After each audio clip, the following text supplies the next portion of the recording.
Hello. The editor of the Book of Hopes, Catherine Rundell, wrote to lots of writers and illustrators asking them for ideas that would make children laugh, wonder, snort or smile. Which stories have made you laugh, wonder, snort or smile?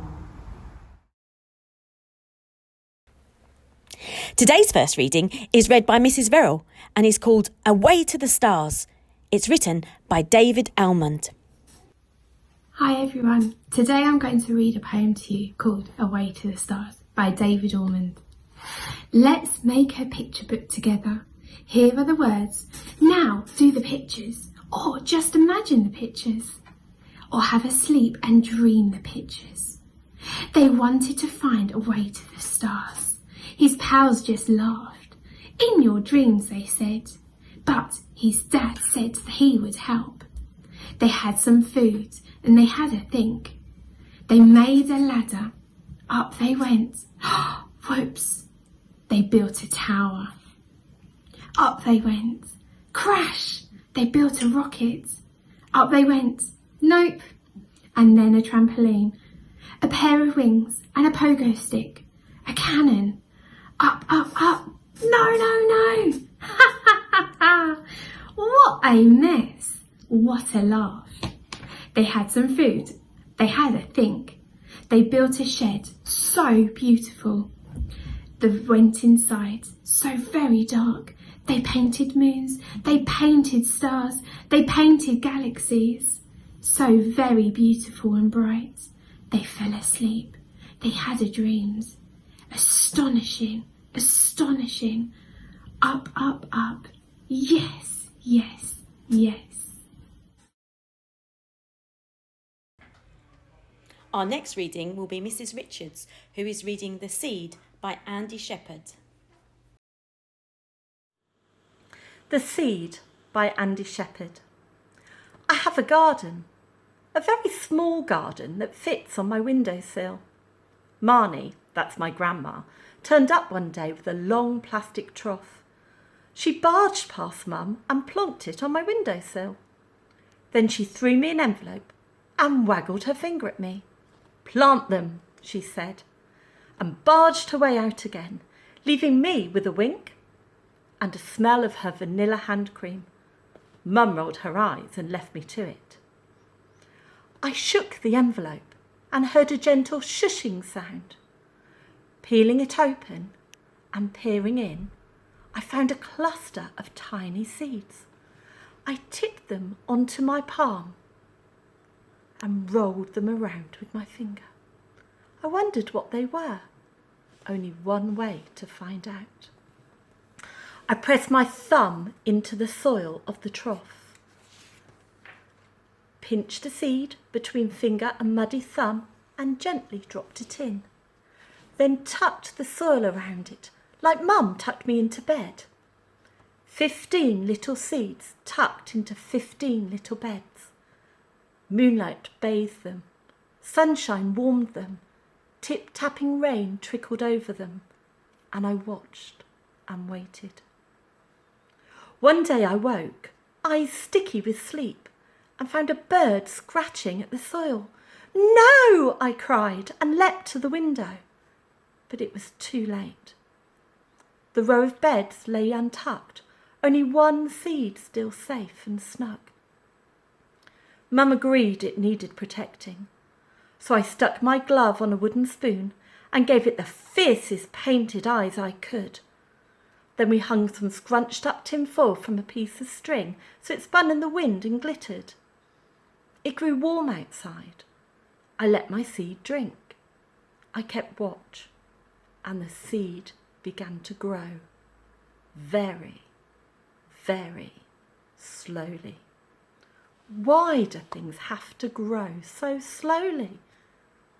I had other things to do.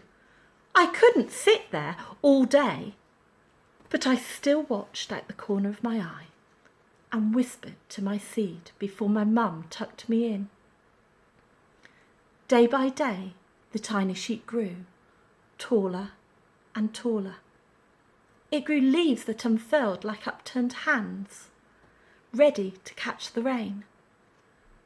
Then one morning, I woke to find a bud on the stem. But not really a bud at all, because buds are round or pointy, and this had corners and leaves of its own.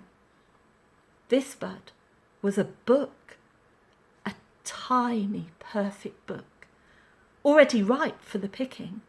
So I did. I picked it like I picked strawberries from the farm we visited. It lay in my hand, whispering back to me, until I opened it and started to read the tiny words that rushed out and flew me away with them. Every day I picked another book, and stories bloomed around me. One day I'm going to plant a forest and grow books as far as I can see.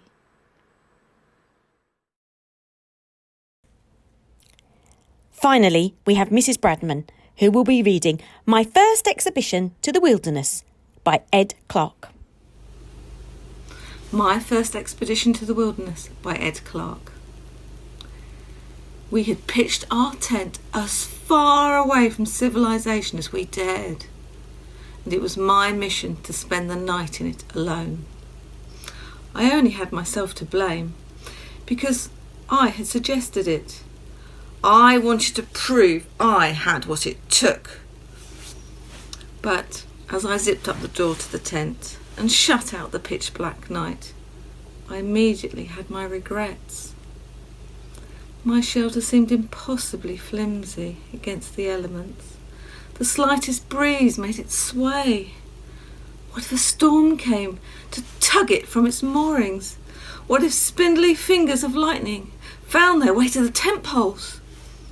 I steadied my nerves and climbed into my sleeping bag, pulling it all the way up to my chin. It felt safer that way. I stared up at the faint shadows cast across my billowing cotton ceiling. Vegetation of some kind, I thought, or rather, I hoped. I had seen bushes outside before I'd got in, but a rustling just outside the tent. A creature, or creatures. Could it be bears? Did bears live here? I took a deep breath to calm myself. No, the noise wasn't loud enough for bears, and it would be more snuffly. Perhaps it was a fox on the prowl. Could foxes get into tents? I stared at my zipped door. It seemed secure. It would hold, wouldn't it? But it was cold, colder than I thought it would be. I should have brought more clothes. It was too far to go back now. I tried to stop myself shivering by curling up into a ball. Somewhere in the darkness, a bird sang, and then another. The birds would keep watch over me, I thought. The company of the birds would mean I wasn't alone. Another rustle outside. I was calmer now. It was probably just a mouse. A tiny mother mouse out searching for food for its children. Then I imagined all the creatures outside, great and small, all with families to care for, sheltering from the weather, waiting for the light of day to come. We were all together out here in the dark wilderness. "I've got a hot chocolate out here for you, Poppet," came a voice from outside the tent. I wriggled over to the door, unzipped it. I thrust my hand out to take the steaming mug from my dad. "I'm a bit old to be called Poppet now, Dad," I replied. "Sorry, Poppet." "Are you sure you're going to be okay out here?" "Yep, no problem." "Good for you. Night-night." The hot drink warmed my insides as I watched my dad pad back to the house in his slippers. I zipped the tent back up and settled back down. The wilderness was my back garden, and the night my friend.